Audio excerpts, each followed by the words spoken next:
Oh, sino mahilig sa balot? Sarap tong balot. Pero mas masarap tayo kay ano, kay Mr. Balot. Yan o. Para nakikita ko na yung ano ah. No, no, no, no. Ikaw na na?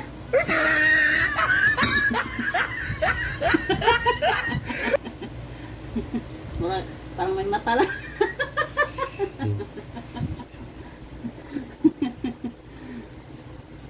Ayaw ko pa naman ng ganito. Ikaw na, may sungon eh. Alam mo guys, yung balot na to, kumakain talaga ako dito.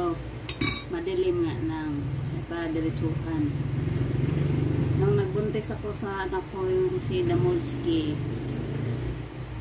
malaki talaga yung sisi. Mula noon, ang tagal ko hindi nakakain ng balot ulit. Pero nung nag-ano na, panay na nakakain.